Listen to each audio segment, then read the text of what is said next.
Alright, so now that we had a little while to play around with iOS 17, we've discovered some features that have not been announced necessarily, and some that were priorly announced that we didn't touch on in our initial video. So I want to go ahead and take some time now to show you some of these new features. The first one I want to jump into is actually one of the new accessibility features called Personal Voice. Apple actually announced this before iOS 17 even was out, and it wasn't a theme of discussion or a topic of discussion today. But all you're going to do is go into your Settings app, and once you go into accessibility, you have this new option called Personal Voice here.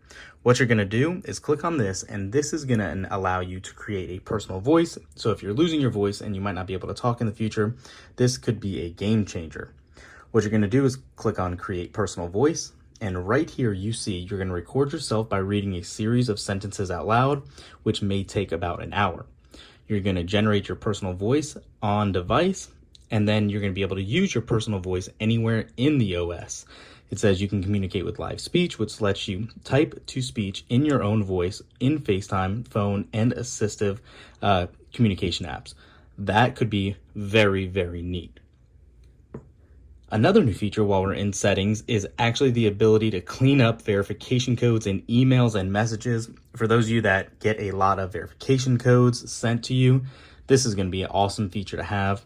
And again, you're going to want to be in your Settings app and look for passwords. And I'm sure I just missed it. So once you click on passwords, it'll unlock.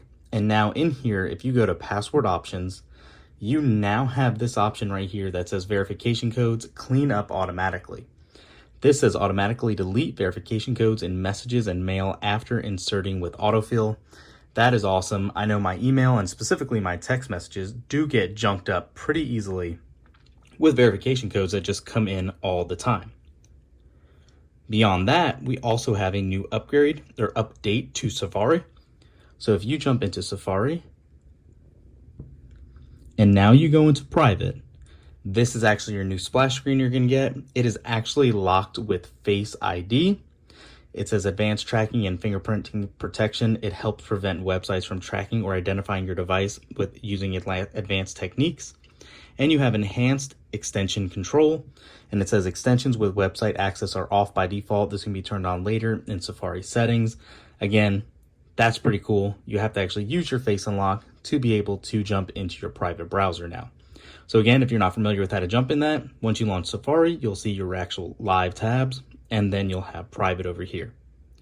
Pretty cool new addition as well. If you have something you're surprising somebody with and you don't want them to see what you're browsing, or for other reasons, you can obviously use that. They did talk about the improved autocorrect, and I can speak, not to length yet, but I can tell you that what Apple has done here is definitely already a huge improvement in all of my texting. It definitely seems to be working a lot better. Autocorrect is something useful, actually. I used to love Gboard specifically just because of how accurate it was, and now, so far, so good with Apple's implementation as well. Another call out that we didn't really show is actually now interactive widgets. Finally, yes, we don't have to click on one to launch an app. You can use it directly on your lock screen, and we'll use Apple Music, for example.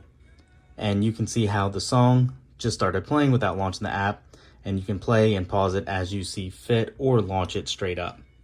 I definitely am a huge fan of this. It's something Android's had forever, and definitely glad to see that that is implemented here. Another cool addition too is in Find My now. If you actually launch your Find My app, you can share AirTags. So you can see I went to one of my tags that I named Mackenzie's backpack, and you can actually add somebody to be able to track here as well. Used to be, if you're not logged into the same iCloud account, that would not be an option. You would have to kind of just be SOL or use the other person's device to track this item. Definitely nice to see. Another unexpected find is in the Photos app.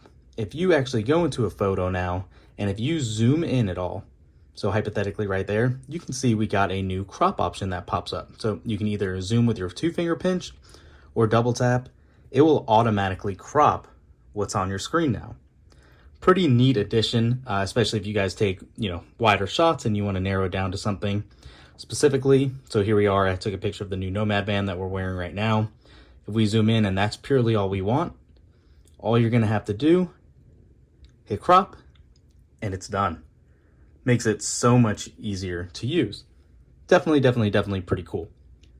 Now that we've talked about a lot of stuff that was included here, one thing I'm actually pretty surprised about is the lack of any sort of mention for Dynamic Island. It was kind of an elephant in the room. They didn't move Siri up there. They definitely didn't take advantage of the real estate at all, which is somewhat surprising for a feature that's less than a year old. Now, having said that, hopefully in the next betas or something like that, we can see improvements. Again, this is only beta 1, but it was just a call out I wanted to mention to you guys. So if you were to activate Siri, it'll still show up at the bottom. Take that for what you want, but that is kind of how it is implemented currently in iOS 17. So yeah, that's some other features that we didn't discuss in our initial hands-on video. If you guys found anything else, comment down below. Let us know what that was and what your favorite feature is so far on iOS 17. Thanks for watching, guys. We'll catch you in the next one. Peace.